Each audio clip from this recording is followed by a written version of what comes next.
রাত 12টার দিকে তোমাদের সব বাবারই তোমাদের জন্য চা বানালো, ভাবা যায় আমি রাত 12টার দিকে চা খাই। তো চলো না ঝটপট রেসিপিটা আমরা দেখে আসি। ওরে বাবা, ধোঁয়া বের হচ্ছে, কি সুন্দর দেখতে পেরেছো গাইস তোমরা?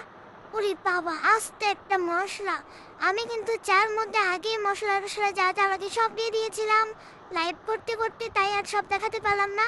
তবে দেখো এইভাবে আমার ছোট্ট হাঁড়িতে ছোট্ট এক পাতিল চা বসিয়েছি। এর মধ্যে সিলেটের চা দিয়েছি, তারপরে একটা দারচিনি, দারচিনি না সাদা এলাচ দিয়েছি, তারপরে চা দিয়েছি, একটা লং দিয়েছি, লবঙ্গ আর আদা দিয়েছি, কাঁচা আদা। এগুলো দিয়ে আমি চা বানাচ্ছি। এটা এখন আমার আম্মুকে দিয়ে আমি রিভিউ করাবো। আর এর মধ্যে আমি চুলাটা আগুন লাগিয়েছি কি দিয়ে সেটাও তোমাদেরকে দেখাবো। আমার ফোন আছে টিস্যু দিয়ে যাও করতেছি, কিন্তু আমি টিস্যু দিয়ে করতেছি না। আর এই হলো আমার দিকে, উড়ি বাবারে কি টিক টিক টিক টিক করতেছি গো। এই এই ঠিকিতে আমি আটা কুটবো, আটা কুটি সেটাতে তালের পিঠা বানিয়ে তোমাদেরকে দেখাবো। তালের পিঠা বানাবো, বানিয়ে তোমাদেরকে দেখাবো। তালের পিঠা কত মজা, ভাদ্র মাসে তালের পিঠা খেতে মজা, লা লা লা লা লা। তোমাদেরকে দেখাবো। এই দেখো আমার চাটা, আমার চার রেসিপিটা কিন্তু হয়ে গেছে প্রায়। টকবক টকবক করছে ভিতরে, বাবা কত সুন্দর।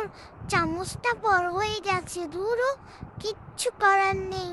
এভাবেই আমি চাল করব আর তোমাদের মাঝে প্রেজেন্ট করব। এখন দেখো আমার চাটা কিন্তু হয়ে গেছে প্রায়। এখন চুলা থেকে নামাবো বেরিয়ে। এই দেখো, বিসমিল্লাহ। রে বাবা, দেখি এত আগুন জ্বলতেছিল, আবার একটু দিলাম, তার একটু হয়েই যাক, কি করার বলো।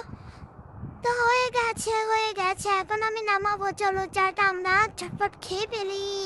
এই দেখো টপক টপক করছে, কত সুন্দর ফুটছে আমার চাগুলো।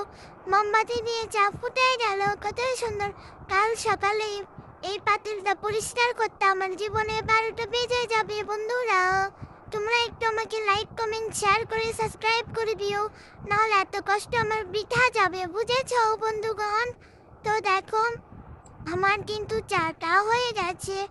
এখন আমি চাটা নামাবো আর পরিবেশন করব কাপে, আর আম্মুকে দিয়ে রিভিউ করাবো।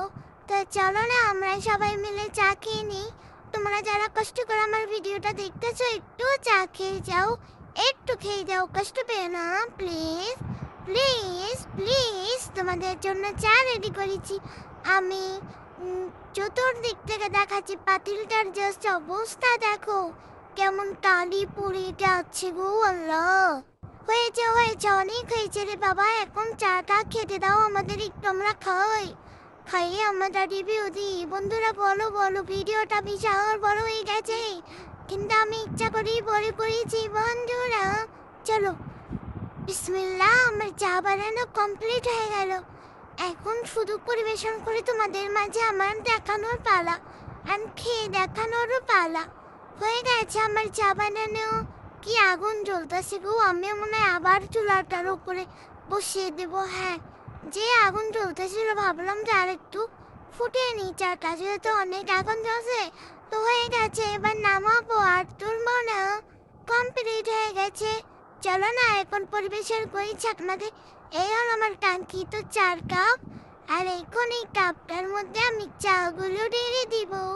চা কাপে ঢেলে দিব, ঢেলে দিলাম, কিচ্ছু করার নেই। তো চাটা ঢেলে দিলাম, দেখো কত সুন্দর হয়েছে আমার চাটা। চার তুলনায় কাপটা বড় হয়ে গেছে, তাই না? কিচ্ছু করার নেই। তাও এই হলো আমার চার ফাইনাল লুক। ওমাগো, এটা আবার কই থেকে আসলো? এই ভিডিও কই থেকে জোড়া লাগলো? কেমন তা লাগে বলো তো বন্ধুরা? আমি তো একটা ভিডিও বেশি নিয়ে ফেলেছি, ভিডিও দেখতেছি লেজ গজাইছে, কিচ্ছু করার নেই। হয়ে যাক, এটাও জোড়া দিয়ে দিলাম। এই দেখো মোমবাতি দিয়ে আমি চা বানাচ্ছি, সেটাও তোমাদের মাঝে দেখালাম। হাই হাই হাই, আরো কত আছে, বাই।